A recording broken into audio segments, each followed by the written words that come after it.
So let's go into the questions. We got a bunch of questions here. We'll start with Simpson. Wow, his name is Simpson, right? It was one of my favorite cartoon shows when I was younger, right? Simpson in KL. Simpson KL says, it's really hard to think too far ahead. True. If it's too far ahead, you don't feel it, and then you lose more. That is so true. So how do I manage this? Okay? So this is a great question, Simpson, because it's true. If something is way too far away, because like I'll give you an example of why, like say Christians have a hard time being good people all the time, is because when they think about heaven, heaven is too far away. Right? Think about it. Like I'm 42 and the average lifespan is double my age. Like I'm going to wait another 40 years before I even going to start dying. 40 years is too far away, and there's like, oh, I got no motivation. And that's true. So what does that mean?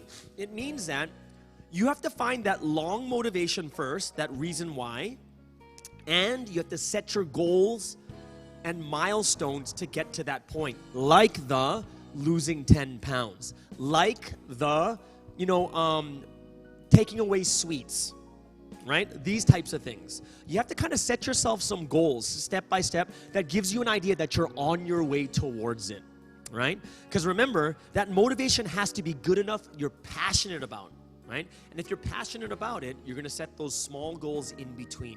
And that's what you need to do first, right? Get that passion, get that purpose, get that really big thought. And from there, if I want to do that, what am I going to have to do? What do I need to do, right? What steps do I need to get there? Okay?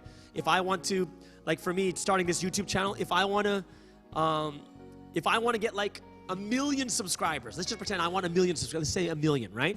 If I want 1 million subscribers, I can't be thinking about 1 million right now because it's just way too far away. I'd have to think about, how am I going to get 500? How am I going to get 1,000? Yeah, how can I get 1,000, right? And you have to start from that point, if that makes sense, right? So have the big goal, but you remember, you got to be passionate about it, and then do the small ones along the way. Cool. Let's go to the next one. This guy's name is Huawei. Oh, no, sorry, not Huawei. It is Huawei. My bad. Not Huawei, sorry.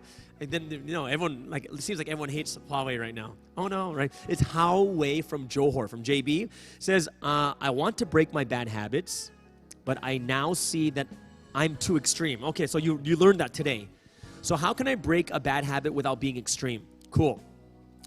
Now that you're not thinking short-term too much, unrealistic expectations, and you're not going too extreme, what do you need to do?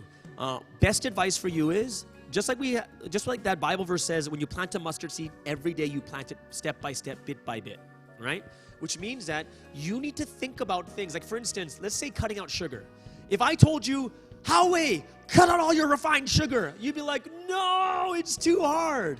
But what if I said, what is something that you could give up, like right now? Like, honestly, what could you give up right now?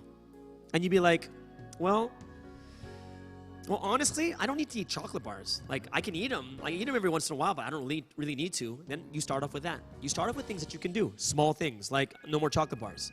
And you write them down. Look, I stopped eating chocolate bars. And you start step by step with things that you can easily do. And the reason you want to do this is because one of the things that inspires people and motivates people is what? Is progress. This is why video game manufacturers are like, they know the psychology of kids. The most famous and the most addicting video games are the ones where you level up, where you get new weapons, and you level up the weapons, and you level up the armor, and you level up, go to a bigger boss, right? Why? Because human beings like that. They see progress, it excites them more. And for yourself too is, if you start off with refined sugar, that's way too extreme. You want to start off with something simple and easy. Like what? Well, no more chocolate bars. Something you can do, that you can easily do, write it down. And after you get that, you say, what's next? Well, this. And what you're doing, you're progressively leading yourself to a point where you want to be, right? So yeah, so don't be too extreme, but do step by step in a small way. All right, let's go to the next question. Daniel Baker. Yeah, Daniel. Daniel is in Seoul, Korea, I believe. Or I believe he's in Seoul. Or Incheon. It says, how to perform well in stressful situation. Currently, 5 hours before my AP World History exam. Whoa! Okay, so number one is, the question I would ask is, like, how much were you studying before? Is it something that you've been doing gradually each and every day or each and every week? Or are you like a regular student that procrastinates and puts everything at the very end, right? The one thing that you don't want to do is the moment, like you already said that how to perform well in stressful, like you're in a stressful situation right now, the first thing you need to do is get out of your stress, because you cannot perform well under stress. You can't remember well under stress. Remember what I said before? In the very beginning it says, when you get stressed, the thing that goes, like the first thing that goes away in your brain is your prefrontal cortex, which is your learning and motivation, which means that if you're stressed, you don't learn as well. First thing you want to do, and I know that you're a person of faith, your dad's a pastor, pray. Pray to calm yourself down. First, get yourself out of the stress, and then study step by step. Second thing I want you to do is, I want you to take responsibility.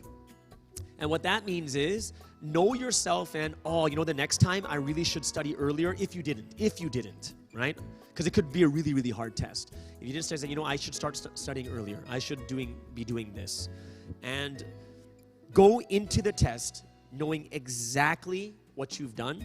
And when you get the score, know that it's exactly what you deserve. Take responsibility for it and take that and move on with every other aspect of your life. I talked about this last time, and one of the hard parts is people don't take a lot of responsibility, right? And we need to become the people that learn responsibility in our life, okay? So I hope that you guys understood. I hope that helps you out, Daniel. But I hope that this could be a lesson of responsibility, but the first thing you need to do is get out of the stressful area, okay? Cool. So, are there any more questions? I think that's the last question, right? That's the last question today. Guys, we are so grateful and thankful that you joined us here on this Thursday on such short notice. Thank you for joining on the YouTube channel. Thank you for joining also on the Facebook. We hope you guys have a wonderful day, and we'll see you guys again. And guys, leave some comments. Tell us if you have any other topics that you want to hear from us on these Bubble Talks. All right, everyone, have a wonderful day. Bye-bye.